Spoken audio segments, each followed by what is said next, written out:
E é muito curioso, porque a sociedade ela não entende a relação direito, pelo menos na opinião pública, assim, entre a relação disso com a questão de comportamento. É quase como se você fosse sempre culpabilizar a pessoa, e você falou isso muito, dessa dimensão do coletivo versus a dimensão do individual, né? E eu acho que falar sobre política pública é sempre falar sobre a dimensão coletiva, não é falar sobre a dimensão do individual.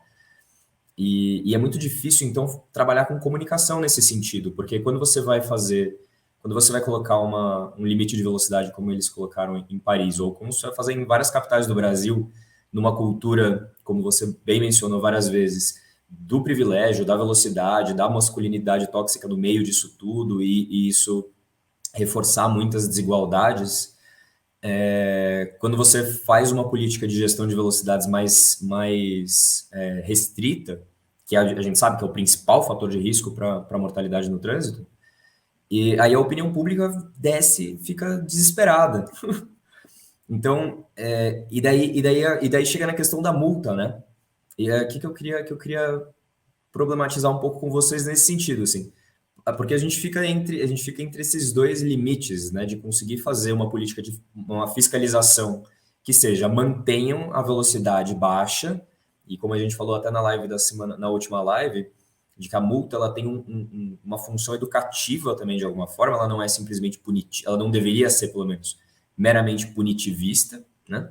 Então ela deveria ter uma função também de transformar a cultura, mas ao mesmo tempo ela não faz isso porque a cultura, ela não, pelo menos estou aqui assim, a opinião pública não parece que a multa muda a cultura, não está mudando pelo menos. Então, como que você vê isso assim? Como que e daí até puxando até uma pergunta do Cleinaldo Simões aqui, que ele pergunta a quem serve as multas, né?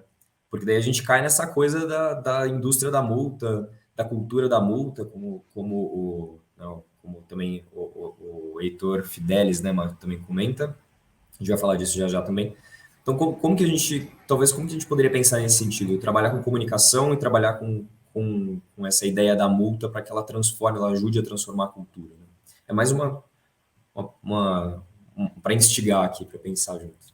Não, ótimas reflexões. A multa serve para mim, para você, para nos manter vivos. Porque a cada multa que é dada, você desestimula um comportamento violento, né? Então, a multa serve, primeiro, para inibir comportamentos violentos. E isso é muito importante, porque a nossa vida que está em jogo, da minha filha, dos nossos filhos, do meu pai, da minha mãe, de quem está caminhando pela cidade, ou de quem está usando as estradas do país, e o motorista em alta velocidade, ele coloca a vida das outras pessoas em risco. Então, a multa ela é um elemento inibidor e deveriam aumentar muito as multas, a gente deveria ser muito mais rigoroso com isso, né? A gente não é a favor de que vá para a prisão quem comete uma série de crimes, a gente deveria ser a favor de que seja multado ou que pague pelas suas transgressões as pessoas que cometem as transgressões no trânsito. É muito curioso que a gente tenha um presidente da República, inclusive, que defenda a transgressão no trânsito, ao mesmo tempo que ele se coloca como uma pessoa de bem. É justamente essa lógica de que as pessoas de bem elas são especiais, né? Elas podem, não é que todo mundo tem que seguir a regra, é que elas podem não seguir as regras.